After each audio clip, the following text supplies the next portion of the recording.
A guy I know makes $85,000 a year. Solid job. No crazy debt.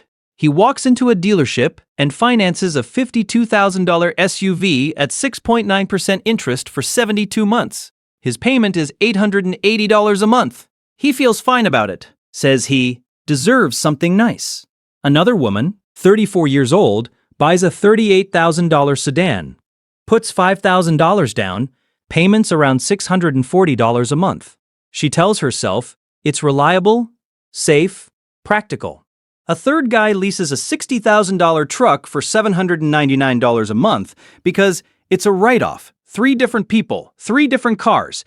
Same invisible outcome. They all believe the same lie, that a car is just a monthly payment. The real math looks nothing like that, and the psychology behind it is even worse. My name is Chris, and I spend way too much time thinking about the invisible financial leaks that quietly keep middle-class people stuck. If you're someone who feels like you make decent money, but your net worth just doesn't move the way it should, subscribe and like this video. It will help more than you think. Here's what we're actually doing today. We're going to break down the true lifetime cost of car ownership using real numbers. We'll look at a historical pattern most people have never connected to cars. I'll show you the compounding math that turns a normal vehicle into a 6-figure opportunity cost. And we'll talk about the psychological trap dealerships and lenders rely on to keep you upgrading every 4 years. This isn't about being cheap. It's about understanding the mechanical system you're participating in. Think of car ownership like a slow leak in a water tank above your head. You're standing there holding a bucket. Every month, water drips into the bucket. That's your income. But above you, there's a tank with a small crack in it. It doesn't explode. It doesn't flood the room. It just drips. Quietly, every month. The crack is your car. The payment drips, insurance drips, maintenance drips, registration drips, fuel drips, depreciation. That's the water evaporating before it even hits your bucket. And here's the failure point. Because the leak is steady and normalized, you stop noticing it. You adapt to the drip. You build your lifestyle around it, and eventually, you defend it. Now let's go back in time. In the early 1920s, Alfred P. Sloan took over at General Motors. Before Sloan, cars were functional. You bought one and drove it until it died. Sloan changed the game. He introduced annual model updates, cosmetic changes, tail fins, new grills, slight redesigns, not because the car mechanically needed it, but because your neighbor needed to feel slightly outdated. And here's who won. Automakers, financing arms, dealership networks. Here's who lost. Middle-class families who went from replacing cars every 10-15 years to replacing them every 3 to 5. And here is the kicker. This wasn't an accident. Sloan openly wrote about dynamic obsolescence. The goal was to make last year's model feel old, even if it worked perfectly. So what does this have to do with you financing a car in 2026? Everything. Let's run the math. Take that $52,000 SUV, 6.9% interest, 72 months. Payment roughly $880 per month. Over 6 years, you'll pay about $63,360 in total payments. That's $11,360 in interest alone. Now factor in insurance. Let's say $180 per month. Over 6 years, that's another $12,960. Maintenance and repairs outside warranty? Conservatively, $1,200 per year after year. 3. Let's call it $5,000 over the life of the loan. Fuel? $250 per month. That's $18,000 over 6 years. We're now at roughly $99,320. And the SUV is worth maybe $22,000 at the end if you're lucky. So you effectively burned around $77,000 in 6 years. Now you might be thinking, Chris, that's just the cost of transportation. Fair point. But here's where the compounding math gets uncomfortable. What if instead of buying that $52,000 SUV, you bought a reliable 3-year-old vehicle for $22,000 in cash and invested the difference? Difference in upfront cost, $30,000. Difference in payment flow, roughly $880 per month.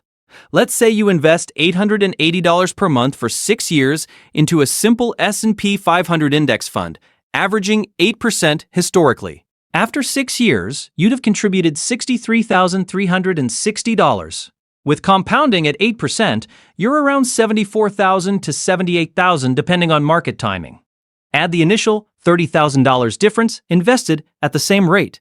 That grows to roughly $47,000. Now you're sitting on about $120,000 in assets instead of a depreciated SUV worth $22,000.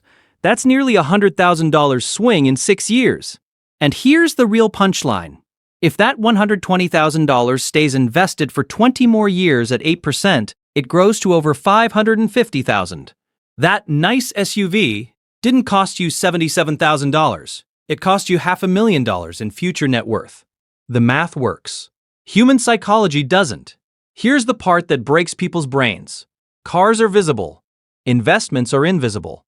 Your neighbor sees the SUV. Nobody sees your brokerage statement. There is no social status in a Vanguard index fund. There is massive social status in a new truck with LED headlights. Your brain evolved for immediate social reward, not 30-year compounding curves.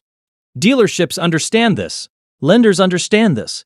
The average American household carries over $23,000 in auto loan debt, according to the Federal Reserve Bank of New York.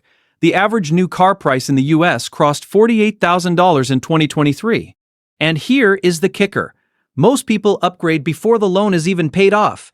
They roll negative equity into the next loan. That means the leak in the water tank? It never gets sealed.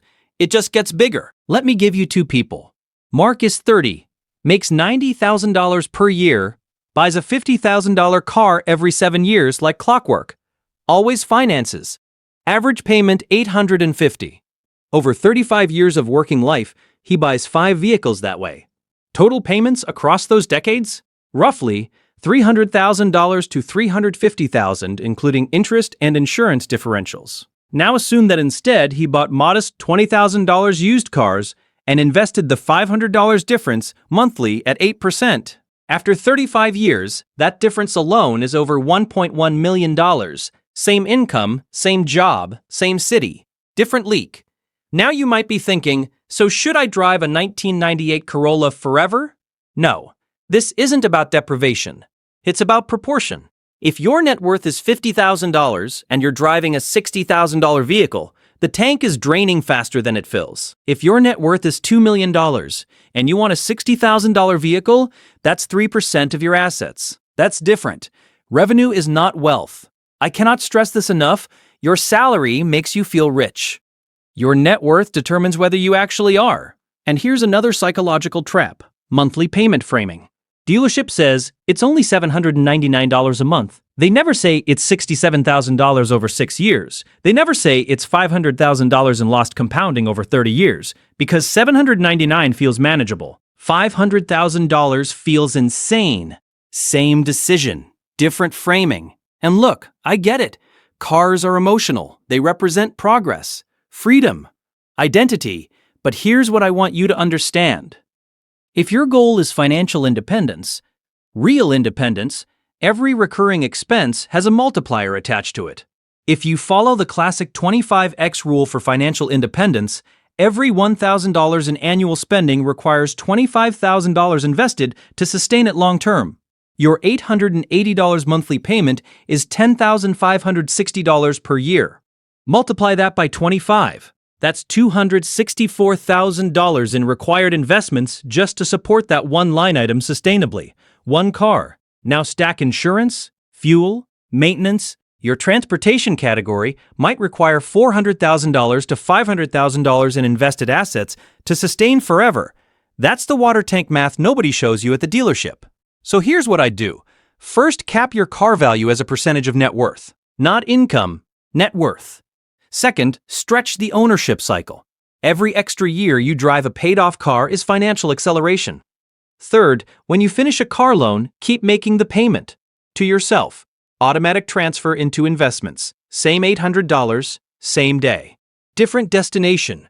Because the goal is not to impress the parking lot, it's to own your time. Here are your 3 takeaways. 1. A car is not a monthly payment. It is a 30-year compounding decision disguised as transportation. 2. Every recurring expense has a 25x multiplier attached to it. If you would not invest that number up front, reconsider the expense. 3. Visibility is not wealth. The things that make you look rich often prevent you from becoming rich. The system is not designed to make you free. It is designed to make you comfortable with the drip. Once you see the leak, you cannot unsee it. Hope is not a strategy.